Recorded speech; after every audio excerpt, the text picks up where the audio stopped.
How's everybody doing out there? Just gonna jump on here real quick. I was just sitting this morning thinking about some of the memories I've had in coon hunting with my grandpa, my dad, and some stuff we've done and some things I'd seen. And I dug out this old hat right here. And some people that just say, "Oh, that's this old hat." It says something on the front of it. But as a kid, this right here meant the world to me. I got this hat in Fairfield, Texas. It's a Texas state hunt one year. I was about 9 years old. And I'll never forget this. Me and my grandpa went down there to the Texas state hunt. And we went down there to look at this dog that my grandpa was wanting to buy from Tom Culpepper, which owned the Texas Lotto dog out of Stephenville, Texas.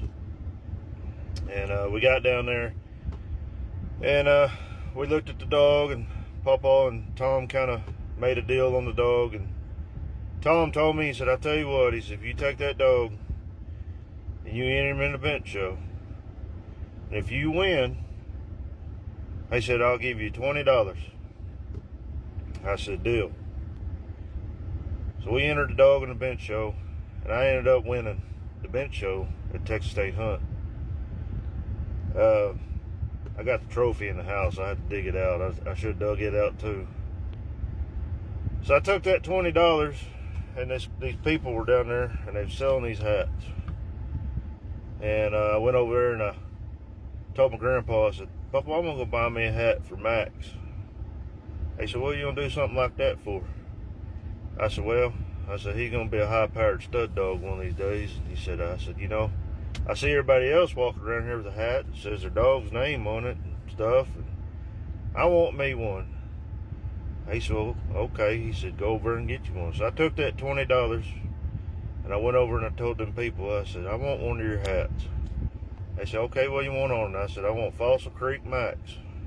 Fossil Creek used to be my dad's kennel. Before Hitt Kennels, we was Fossil Creek Kennels. I said, "I want Fossil Creek Max on this hat." They said, "Okay." And they said, "Well, how's your dog look?" They said, "We're going to make it look like your dog." And if you can see right here, I'm going to try to get it in the camera. They took that picture, and it was a blank white dog. And I told them, describe my dog and how he looked, how he was kind of a half blanket back dog. And they took a permanent marker, and they made it look like it.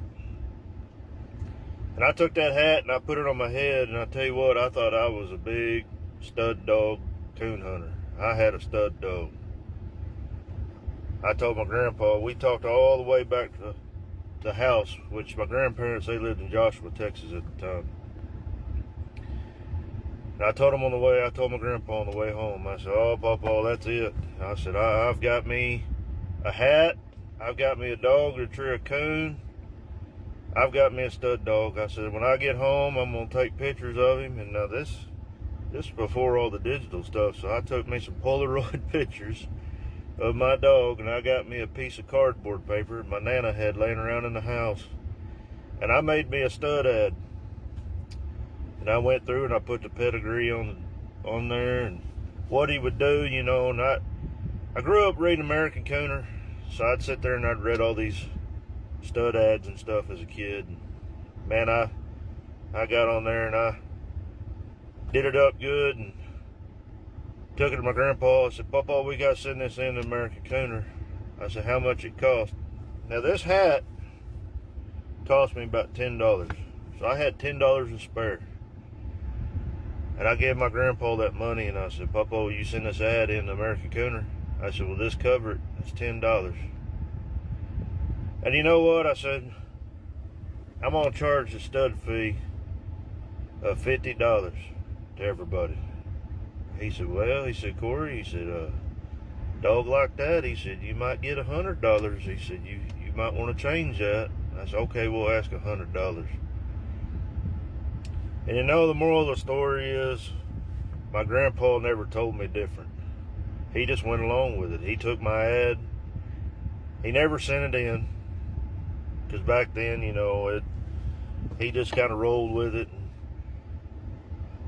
would get the American Cooner and I'd say, Pawpaw, my ad ain't in here. He said, oh, they couldn't get it in there this month. You know, he just played it off till I kind of forgot about it. But he never would tell me that it wasn't going to amount to nothing.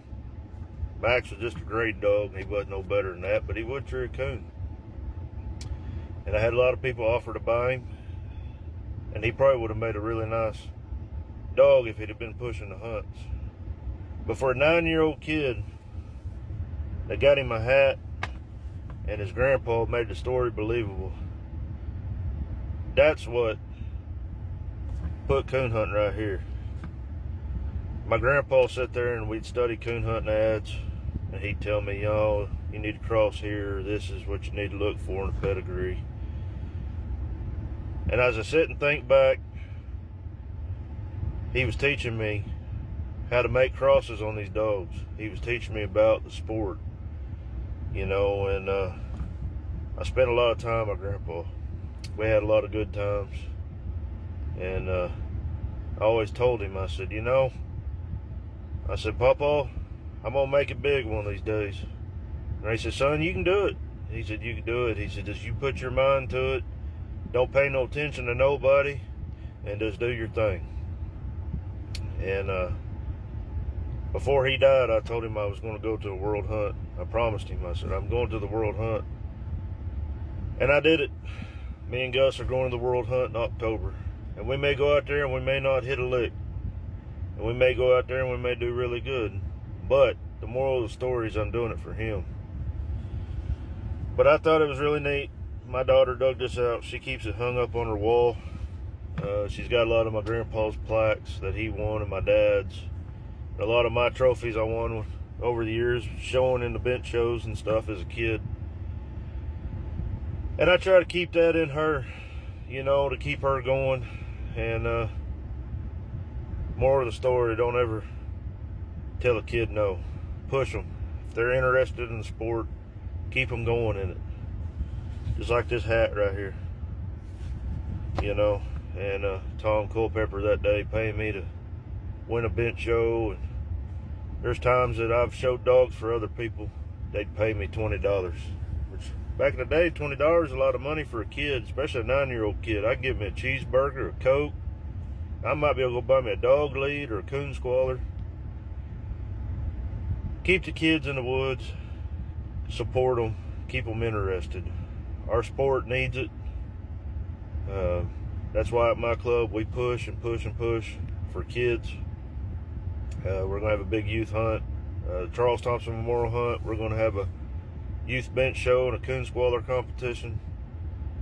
Like I said, keep pushing. Them kids are the future of our sport. Y'all have a good day. I'm not going to take up no more of your time. Y'all have a good weekend.